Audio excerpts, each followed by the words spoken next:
What's up guys, it's James Dainard and we are back on BiggerPockets YouTube channel, and today we're talking about how we just ripped this deal. So we just paid $740,000 for this property. We're putting in $200,000 into the repairs, and we have an estimated after repaired value at $1.65 million. That's a profit potential of over $250,000. So how did we get this deal? We didn't find it off market. We actually got it on market, and that's what we're gonna talk about today, is finding your next deals and why on-market deals are actually outperforming off-market deals, at least in our expensive Metro Seattle market.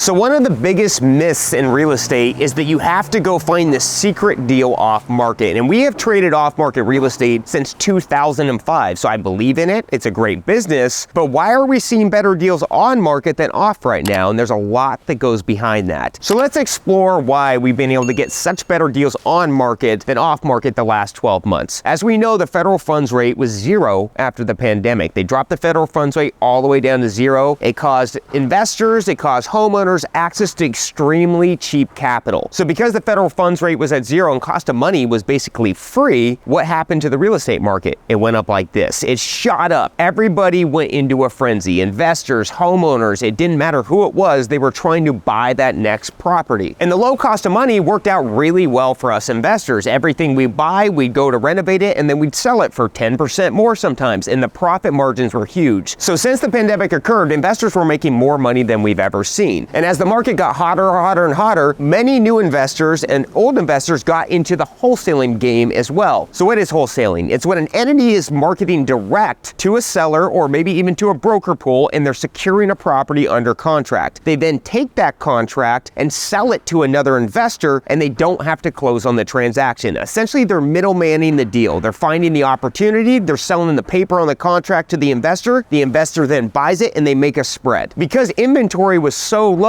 over the last 3 years, wholesalers were making a killing doing off market, which created more wholesalers in the game, which created a lot more competition off market. This competition created a ton of different marketing that was rolled out to sellers. Sellers for the last 3 years have been getting phone calls, text messages, mailers hit from all different types of third parties and investors offering to buy their house. And just like any other normal consumer that's selling something, their demand was high. And the more contacts you get as a seller, the more you think your property's worth, or that thing you own you think is worth. And that's a supply and demand thing. As more people want it, the price goes up. But what the sellers have kind of forgotten over this time is the market is now different. We are no longer in a hyper accelerated appreciation market. Again, before rates increased, the market was in an accelerator growth. We were seeing some appreciation in certain markets go up by 5 and 10% per quarter. That is ridiculous appreciation rate. So as far as all off-market sellers were concerned, they have people beating down their doors trying to buy their property. The market's going up like this. They're gonna want more and more money for the property, which makes sense. If I was a seller, I'd want the same thing. But the era of hyper appreciation fueled by low cost of money is kind of over. We are no longer seeing the appreciation gains that we used to see. These sellers for the last couple years have been marketed to that it's been in high demand. They feel like their properties are still worth more than they are, and they haven't experienced it. So since the federal funds rate has gone from zero up to over 5%, the cost of borrowing has doubled during that time. It's doubled for end user buyers. It's doubled for investors out there. The cost of money is what drives the housing market at this point. All these rate increases have made the cost of money double over the last 12 months for investors, for end buyers, and it's cooled the market down. But these off-market sellers haven't realized it because they haven't tried to sell their property. And as far as they know, they've been harassed for their property for the last 2 years, and they think it's still in very high demand, which it is. Inventory is still hard to find, but pricing has reset. So the psyche of this off-market seller just hasn't quite changed. As far as they know, it's only been in high demand, and they haven't felt the impacts of rates. This is where on-market deals come in. We've been able to purchase 70% of our inventory on market rather than off, when typically we're getting at least 50% of our inventory off market versus on. The reason being is the sellers are actually feeling what's going on in the market. Again, these off-market sellers, all they know is everyone wanted to buy the property, and now they're getting a little bit less mail, they're getting less phone calls, but as far as they were concerned, they had these high offers, it's still worth that. With an on-market seller, the market gets to tell them what's going on. We bought this property for $740,000 on market. It was not listed for that. It was actually listed for $850,000. So when the seller listed this for $850,000, they felt like it was a very reasonable price. They had comparables from 12 months ago and offers from 12 months ago at $850,000. So it seemed very reasonable for them to list at that price. But then the seller got to feel the impact of rates. This is a property that needed a complete studs down renovation. It was a 3-bed, 2-bath property that we're turning into a 4-bedroom, 3.5-bath property. In addition to, it had structural issues. Foundation was sinking. The layout did not work. We needed to move all the staircases. We had to get this view opened up back here. This is a ton of work. And right now, with the cost of money of where it is, your end buyer does not want to come in and finance this deal. Not only that, banks are getting very nervous about financing on properties. So they went to market at $850. And then after a couple weeks, they got no offers. We then engaged and started talking to them about buying the property for about $800,000. We contracted the property, we went through our inspection, and we found some major structural issues on the property that were going to cause not only about $30,000 in expense, it was going to add an additional 3 to 4 months to our timelines for the permit issues. With the cost of money increasing so dramatically, that's thousands of dollars. All these numbers add up to a big substantial amount where we needed a $60,000 discount. We then approached the seller and gave them our logic that we needed a foundation repair, that the permitting was going to take extra long, and we proposed a $60,000 discount. The seller declined, which I don't blame them for. They were only on market for 2 weeks. They were at $850. They came down to $800. They didn't want to come down to $740 because they thought they were selling it too cheap. They went back on market. It took a little bit longer, and then we re-engaged again, and we bought it for $740,000 with a no inspection quick close offer. So the market activity in this project is why the seller came down to our price. They had comparables that were supporting their higher list price, but there was nobody looking.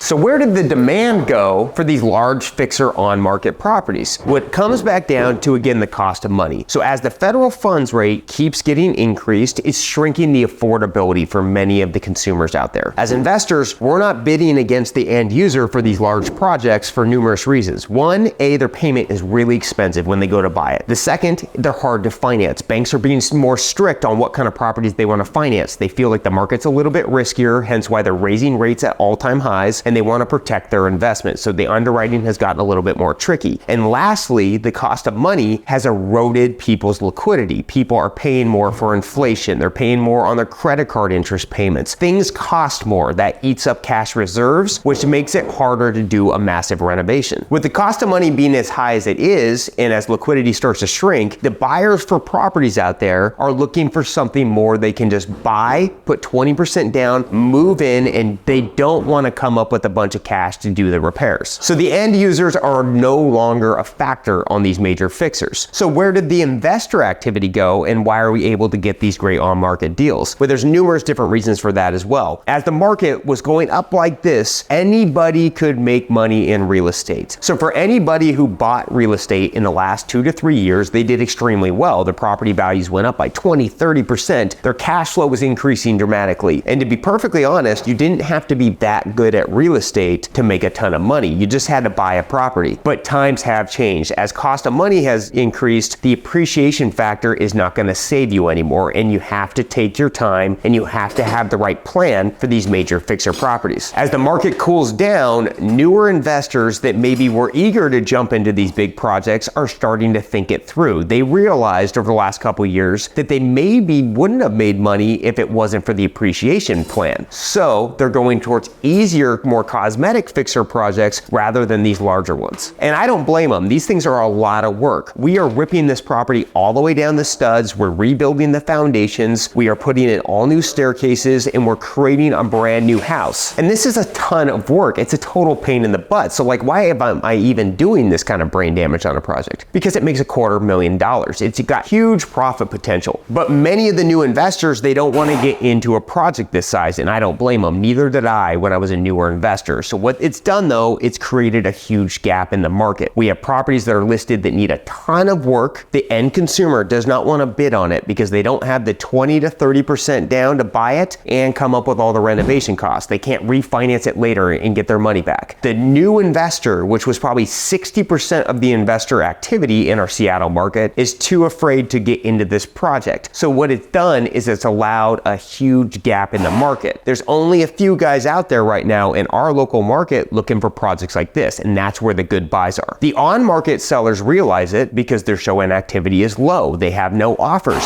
They are being told that they're priced too heavy, whereas the off-market sellers are still getting their mailers. They're still getting their phone calls. People don't realize what the condition is before they're even calling them on, and they're less flexible on dropping their price because they just don't really know it. So the on-market deals give the seller the reality, whereas the off-market, you can still live in what the demand is. If they're still getting mailers, they're gonna still think it's worth money. If it's on-market and they're getting no showings, they think they need to cut price. And that's why we like on-market deals over off-market right now. So the market activity tells them where we're at. It makes our offers seem reasonable because they are, and it allows us to transact at a much higher volume. We have not bought an off-market deal of this caliber for this price in over 2 years. We are currently mailing this area, we're calling this area, and we're actively talking to sellers. Not one seller will come down to this price because they just don't have the reality yet. And that's why on-market deals are so beautiful. The market tells them where they're at.